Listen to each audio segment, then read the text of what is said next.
বিকাশ অথবা নগদে লেনদেন করলে, কেনাকাটা ইত্যাদি করলে যে ক্যাশব্যাক করা হয়ে থাকে সেটা গ্রহণ করা জায়েজ আছে কিনা, খুবই গুরুত্বপূর্ণ একটি প্রশ্ন। আমরা অনেকেই জানি বিকাশ অথবা এই জাতীয় বিভিন্ন যে পেমেন্টের অপশন আছে, এই অপশন সিলেক্ট করে এর মাধ্যমে যদি আমরা কোনো পেমেন্ট করি, একটা গাড়ির টিকিট করলাম বিকাশে আমি পেমেন্ট করলাম, অথবা একটা অনলাইনে কোনো কিছু কিনলাম বিকাশে আমি পেমেন্ট করলাম, বা নগদে পেমেন্ট করলাম, তো এগুলোর মাধ্যমে পেমেন্ট করলে অনেক সময় অফার হিসাবে ইনস্ট্যান্ট ক্যাশব্যাক করা হয়, আসে কি আসে না? এই যে ইনস্ট্যান্ট ক্যাশব্যাক করা হয়, এই ক্যাশব্যাকের টাকাটা ভোগ করা ভোক্তার জন্য জায়েজ আছে কি না, এটা হলো মূল প্রশ্ন। এই প্রশ্ন উত্তরে বলবো, এই যে টাকাটা ব্যাক করা হয়ে থাকে, কথার কথা 100 টাকা দিয়ে আপনি একটা জিনিস কিনলেন এবং বিকাশ বা নগদ অ্যাপস দিয়ে বা তার মাধ্যমে আপনি টাকাটা পেমেন্ট করলেন। এই পেমেন্ট করার কারণে আপনাকে 10 টাকা সাথে সাথে পেমেন্ট করার পরে আবার ক্যাশব্যাক করা হলো। এই 10 টাকা বা এই যে ক্যাশব্যাক করা হলো, এই অ্যামাউন্টটা, এই টাকাটা আপনাকে কে দিয়েছে?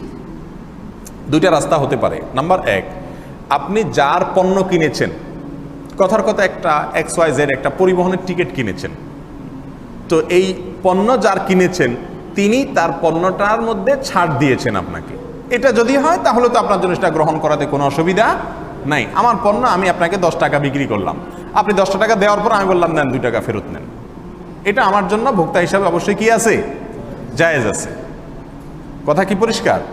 তাহলে বিকাশের যেই টাকাটা, ক্যাশব্যাকের যে টাকাটা আমরা ফেরত পাই, সেটা যদি যেই কোম্পানির পণ্যটা বিকাশের মাধ্যমে কিনলাম, ওই কোম্পানি যদি আমাকে ক্যাশটা দিয়ে থাকে, ব্যাক করে থাকে, তাহলে সেটা সম্পূর্ণরূপে জায়েজ আছে, হাদিয়া হিসাবে কোনো অসুবিধা নাই। টাকার যিনি হকদার তিনি নিজে ছাড় দিয়েছেন, কোনো অসুবিধা নাই।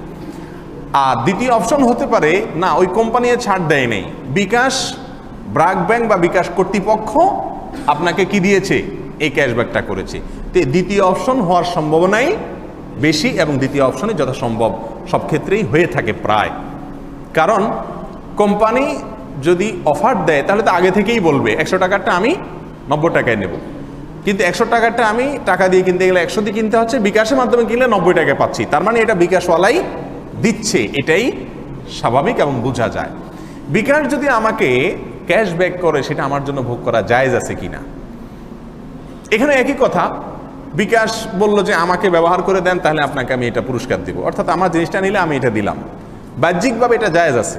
কিন্তু সমস্যা হলো বিকাশের যে লেনদেন, বিকাশের যে উপার্জন, তার ম্যাক্সিমামই বা বেশিরভাগই সুদের উপার্জন।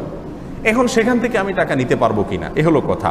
তো এই প্রসঙ্গে বলবো যে যেহেতু বিকাশের শুধুমাত্র সুদের উপার্জনই নাই, সুদ ছাড়াও তাদের বিভিন্ন রকমের উপার্জন আছে, সেজন্য তাদের উপার্জনটাকে বলতে হবে সরাসরি 100% সুদের উপার্জনই তাদের আছে তা নয়, বরং মিশ্র উপার্জন তাদের।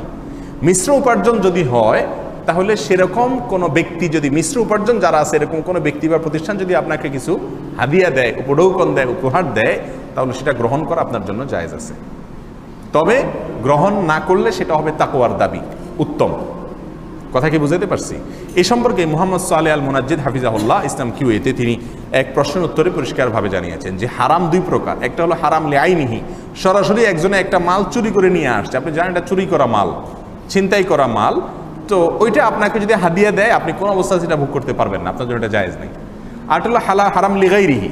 হারাম লিগাইরিহি মানে হলো মূলগতভাবে বিষয়টা হারাম না, সে লেনদেনটা অশুদ্ধ উপায়ে করছে তাই হারাম হয়েছে। যেমন সুদ, এই সুদের যে টাকাটা, এই টাকাটা সে ব্যবসা করে নিলে তার জন্য হালাল ছিল, এই টাকাটাতে কোনো দোষ নাই, পদ্ধতিটা ভুল হওয়ার কারণে সেটা কি হয়েছে, হারাম হয়েছে। এটাকে বলা হয় হারাম লিগাইরিহি, বা অর্থাৎ সরাসরি হারাম না, এটা অন্য কারণে কি হয়েছে, হারাম হয়েছে, মূলগতভাবে হারাম না।